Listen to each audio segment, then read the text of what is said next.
नमस्कार दोस्तों, अयोध्या दर्पण में आपका स्वागत है। प्रतियोगी छात्रों से बातचीत की कड़ी में आज हमारा साक्षात्कार तो मैं नहीं कह सकता हूं सर, बातचीत में करूंगा। साक्षात्कार तो कमीशन लेता है। मैं श्री अवनीश तिवारी जी, जिन्होंने यूपी पीसीएस में 37वीं पोजीशन 37 पोजीशन आपने होल्ड किया है। आपने जो है एसडीएम के पद पर आपका चयन हुआ है। आप इसके पूर्व 2020 में फर्स्ट ही अटेम्प्ट में आपने जो है बीएससी के पद पर आपका चयन हुआ और आपको ज़्यादा संघर्ष नहीं करना पड़ा। बहुत कम उम्र है आपकी सर। सबसे बड़े ढेर सारी शुभकामना आपको। धन्यवाद। Thank you sir. सर, जैसे कि हमको जानकारी हुई आपका परिवेश पर, आप ग्रामीण परिवेश जुड़े, अपने परिवेश और अपने मोटिवेशन के बारे में हमको जानकारी दे दें। प्रेरणा कहाँ से मिली आपको? और जैसे मेरा परिवेश जो रहा है, शुरुआती पूरा परिवेश जो है मेरा वो ग्रामीण पृष्ठभूमि रही है। मैं इंटर तक तो ग्रामीण पृष्ठभूमि से मेरी पढ़ाई भी हुई है और परिवेश मेरा वही रहा है। उसके बाद मैं सिटी में आया। तो ये परिवेश जो है, अगर पूर्णतः देखा जाए, जो मेरा पालन पोषण, जो मेरा बचपन बीता है, ग्रामीण पृष्ठभूमि में ही बीता है। ठीक है सर। ये सर आपका अटेम्प्ट जो है सेकंड अटेम्प्ट था ना? जी सर, मैं सेकंड अटेम्प्ट था ये। फर्स्ट में बीएससी आपका हो गया? हाँ, प्रथम प्रयास में मेरा बेसिक शिक्षा अधिकारी के पद पर चयन हुआ है और सेकंड अटेम्प्ट में डिप्टी कलेक्टर के पद पर मेरा चयन हुआ है। सर, ये बहुत बड़ी जिम्मेदारी है, बीएससी का पद बहुत बड़ी जिम्मेदारी है। आप कैसे टाइम मैनेजमेंट कैसे करते थे? ये बहुत बड़ा चैलेंज है। अभी मैं बेसिक एजुकेशन के हेडक्वार्टर में या राज्य परियोजना कार्यालय में विशेषज्ञ के पद पर तैनात हूँ। तो यहाँ पर जितनी भी मेरी ड्यूटी होती थी, मैं उसको जो है बड़ी कर्तव्यनिष्ठता और सत्यनिष्ठा के साथ पालन करता था। उसके अलावा सैटरडे संडे मेरी छुट्टी रहती थी, उसमें मैं पढ़ने का पूरा प्रयास करता था। और यहाँ से जाने के बाद जो भी टाइम मुझे घर पर मिलता था, वो अन्य जगहों पर मैं ना लगाकर अपनी पढ़ाई में उसे डिवोट करता था। मेरा कहने का मतलब है कि अगर सरकारी किसी जॉब में है, आप सरकारी हो या प्राइवेट जॉब में है, रिस्पॉन्सिबिलिटी तो आपके ऊपर रहती है, लेकिन उसके साथ अगर आप अपना बेहतर टाइम मैनेजमेंट करें और लगन के साथ किसी चीज़ तैयारी करें, तो निश्चित रूप से आपको सफलता मिल सकती है। एक चीज़ और जानना चाहेंगे सर, कि जैसे फर्स्ट अटेम्प्ट में आपका बीएससी हो गया, आप आपका 37 रैंक आपने पाया है। कहाँ चूक रह गई थी आपको, जो शुरू में ही आपने एसडीएम नहीं बन पाए? 2-3 चूक थी मेरी। पहली चूक थी कि आंसर राइटिंग में मैं उतना परिपक्व नहीं हो पाया था जितना मुझे परिपक्व होना चाहिए था। दूसरी चीज़ थी, जो कंटेंट मैंने तैयार किए थे उसको मैं बार बार रिवाइज नहीं कर पाया था, जिससे जो चीज़ मुझे आंसर में लिखना चाहिए था वो चीज़ें हमारे आंसर में नहीं आ पाई। तो मुझे लगता है कि 2 चीज़ें बहुत बड़ी रहीं, जिसकी वजह से कुछ ही नंबर से जो है मेरा डिप्टी कलेक्टर के पद पर चयन नहीं हो पाया था। एक चीज़ और जानना चाहेंगे सर, सिविल की तैयारी, जैसे लोग आजकल पहले से प्रिपरेशन शुरू कर देते हैं, तो सिविल की तैयारी कब से शुरू करनी चाहिए? मुझे लगता है कि अगर आपका अल्टीमेट गोल या एंड गोल आपका सिविल सर्विसेज में जाना ही है, तो अर्ली पीरियड में तैयारी करने अत्यंत आवश्यक है, ज़रूरी है। क्योंकि अर्ली एज में आपके पास मोटिवेशन रहता है, आपके पास हार्ड वर्किंग करने की क्षमता रहती है, बहुत चीज़ें होती हैं। अगर कोई बात नहीं, अगर आप अर्ली एज में तैयारी नहीं कर पा रहे हैं या आप उस समय उस क्षेत्र में नहीं जाना चाह रहे थे, बाद में आपका मूड बनता है, तो बाद में भी आप आ सकते हैं। ये तैयारी मुख्यतः 1.5-2 साल में आपकी कंप्लीट हो जाती है। अगर आप अच्छे से तैयारी करें, 100% अपना दें, तो आप किसी भी फेज में आकर, जब आपको लगता है कि मुझे इस सर्विसेज में जाकर देश के लिए, समाज के लिए या जो है कुछ और करना है, तो इस क्षेत्र में आप आ सकते हैं। सर, एक चीज़ और, कोचिंग की क्या इम्पोर्टेंस रही आपकी लाइफ में? मेरी फाउंडेशन डेवलपमेंट में कोचिंग का योगदान रहा है, मैं इसको नकार नहीं सकता हूँ। लेकिन मैक्सिमम पढ़ाई फाउंडेशन के बाद जिससे मुझे सफलता मिली, मेरी सेल्फ ही रही है। तो मुझे लगता है कि फाउंडेशन डेवलपमेंट में मेरी कोचिंग ने महत्वपूर्ण योगदान दिया। उसके बाद उस फाउंडेशन के बेस पर मैंने खुद तैयारी की, प्रीवियस ईयर का पेपर मैंने देखा, उसका अनुमान लगाया और सिलेबस के अकॉर्डिंग मैंने तैयारी की, जिससे मुझे सफलता मिली। सर, पढ़ने में कैसे छात्र रहे हैं आप? टॉपर रहे हैं या एवरेज रहे हैं पहले? बहुत टॉपर तो हम नहीं कह सकते हैं, एवरेज एबव एवरेज रहा हूँ मैं, क्योंकि मेरे हाई स्कूल में 81% आए, इंटर में 82% आए, फिर बीएससी में भी अच्छी परसेंटेज आई, एमए में फर्स्ट क्लास था, फिर मैं जेआरएफ क्वालिफाई किया, तो ठीक ठाक स्टूडेंट था। तो मुझे लगता है कि इन सब चीज़ों का बहुत बड़ा मायने नहीं रखता है। आप कैसे भी स्टूडेंट हों, अगर आप तैयारी में आते हैं, सही रणनीति और सही time management, hard working, discipline, ये सब चीज़ें करते हैं तो आपको निश्चित रूप से सफलता मिलेगी। सर एक चीज़ बताएं, आपने बीएससी किया था, आपको पता लगा कि आपने बीएससी किया था, साइंस के स्टूडेंट हो, उसके बाद आप स्विच ज्योग्राफी में कैसे स्विच करिए? पता लगा हमको ज्योग्राफी से आप जो है कंपटीशन दिया, ज्योग्राफी की तरफ कैसे आए, आखिर क्यों आए, इस सब्जेक्ट में क्या खासियत आपको लगी? मैं आपको बता देना चाहिए था, मैंने बीएससी पीसीएम सब्जेक्ट के साथ किया था। उसके बाद मैंने हिस्ट्री एमएससी किया और हिस्ट्री से मैं जेआरएफ क्वालिफाई किया, और फिर उसके बाद जो है मैंने ज्योग्राफी लिया। मैंने ज्योग्राफी लेने के लिए कई सारी चीज़ें थी। पहली चीज़ ये थी कि मुझे इंटरनली ऐसा लगता था कि मैं ज्योग्राफी एक साइंटिफिक सब्जेक्ट है और इसको पढ़कर मैं अच्छे से समझ सकता हूँ और अच्छा आउटपुट जो है कॉपी में मैं दे सकता हूँ। दूसरी बात, ज्योग्राफी में आप रचनात्मकता बहुत अच्छे से कर सकते हैं, तो ये चीज़। तीसरी बात, ज्योग्राफी जो है आपका जीएस पेपर में भी काफ़ी ज़्यादा इम्पोर्टेंट भूमिका निभाता है।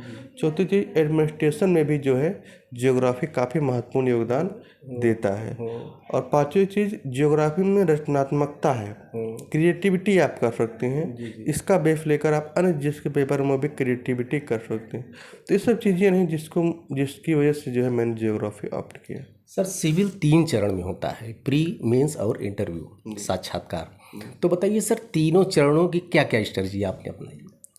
मैं प्रीलिम्स की बहुत शार्ट में आपको बताना चाहता हूँ मेरी क्या जो है स्ट्रेटजी रही है। मैं 5 सूत्रीय फार्मूला पे काम करता था। पहली चीज़ तो जो प्रीवियस ईयर पेपर आए हैं उनको पूरी तरीके से सॉल्व करना, चाहे उत्तराखंड पीसीएस हो, चाहे एमपी पीसीएस में आए हुए पेपर हो, चाहे यूपीएससी में आए हो, चाहे बिहार पीसीएस में आए हो, चाहे राजस्थान पीसीएस में आए। पहली चीज़ तो ये हो गई, प्रीवियस ईयर सॉल्व करता था। दूसरी चीज़, खूब ज़्यादा मैं मॉक टेस्ट देता था। तीसरी चीज़, जो हमारे बेसिक या अच्छी बुकें हैं जिसको सभी लोग पढ़ते हैं, उसको मैंने जो बार बार रिवीजन किया, उसी पर मैं टिका रहा। उसके अलावा मैंने और ज़्यादा किताबें नहीं पढ़ी। तीसरी चीज़, मैंने करंट अफेयर्स, चौथी चीज़ मैंने करंट अफेयर्स अच्छे से तैयारी किया। और पांचवी चीज़ जो सबसे ज़्यादा इंपॉर्टेंट रही, मैंने जो है पेपर के पूर्व भी जो है सभी विषयों के लगभग जो है 60 नोट्स तैयार कर लिए थे। तो ये 5 सूत्रीय मेरी फार्मूला रहा जिससे मुझे प्रीलिम्स में सफलता के लिए महत्वपूर्ण योगदान दिया। सर जैसा होता है कि मैंने देखा कि प्रयाग में बच्चे मेंस की तैयारी पहले करते हैं, प्री की जो है मेंस, प्री के पहले मेंस की तैयारी करके बैठते हैं, इसके बारे में आपका क्या कहना है? मेरा एक कहना है कि कुछ समय तक आप प्रीलिम्स मेंस को आप साथ साथ पढ़िए, क्योंकि कुछ चीज़ें हैं जो प्रीलिम्स को आप मेंस में यूज कर सकते हो, कुछ मेंस की चीज़ें आपको प्रीलिम्स में आ जाती हैं। तो शुरुआत में आपको लगभग 6-7 महीना आपको दोनों को साथ लेकर तैयारी करनी चाहिए। और जब प्रीलिम्स आपका करीब आ जाता है, नज़दीक आ जाता है, तो आप जो है लगभग 2 महीने पहले आप टोटली फोकस हो जाइए प्रीलिम्स पे। प्रीलिम्स पे अच्छे से फोकस करिए, प्रीलिम्स आपका निकल जाएगा। उसके बाद आपको 3-4 महीने का टाइम मिलता है, उसमें जो आपने पूर्व में मेंस की तैयारी की है उसके बल पे उसको और अच्छा करके आप जो है मेंस को अच्छे से दे सकते हैं। सर एक चीज़ और, चूँकि समय आपके पास बहुत कम है, एक कुछ स्टूडेंट जानना चाहते हैं चौथा पेपर जो एथिक्स वाला होता है, नीति शास्त्र, उसके बारे में सर से जानकारी ले लें कि उसकी तैयारी आपने कैसे की? उसकी मैं तैयारी ये रही कि मैंने पहले सिलेबस उठाया, सिलेबस में जो भी टॉपिक लिखे हुए हैं उसके अकॉर्डिंग मैंने विभिन्न प्लेटफार्मों से जो है अपना कंटेंट इकट्ठा कर लिया। पहला काम ये किया। दूसरा काम, मैंने प्रीवियस ईयर में जितने भी पेपर आए हुए हैं यूपीएससी की, यूपीपीएससी के, उसको देखा, उसको सॉल्व कर लिया। 2 चीज़ हो गई। तीसरी चीज़, जो हमारे सिलेबस में कंटेंट लिखी हुई है, जो सिलेबस हमारा दिया है, उसके अकॉर्डिंग मैंने न्यूज़पेपर से, यूट्यूब से, टॉपर्स की कॉपी से, और जो है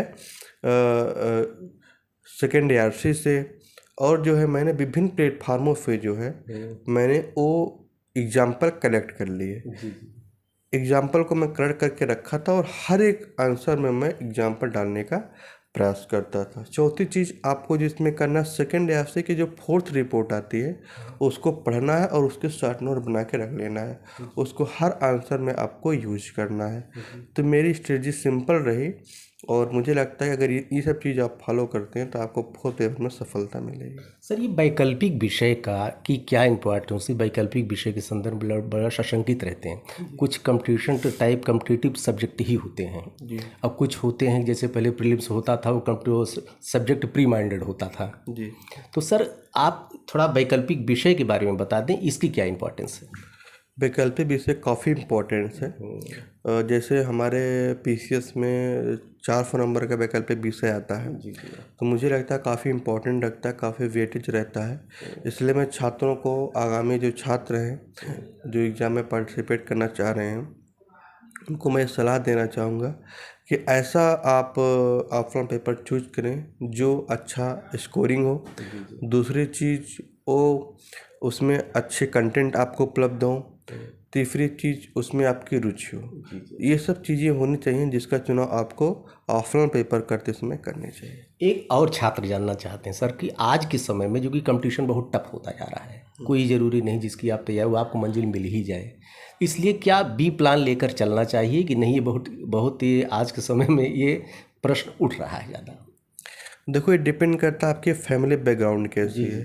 अगर आपकी फैमिली बैकग्राउंड लो है, पुअर फैमिली से आप बिलोंग करने हैं, तो आपको जो है एक बी ऑप्शन लेकर चलना चाहिए।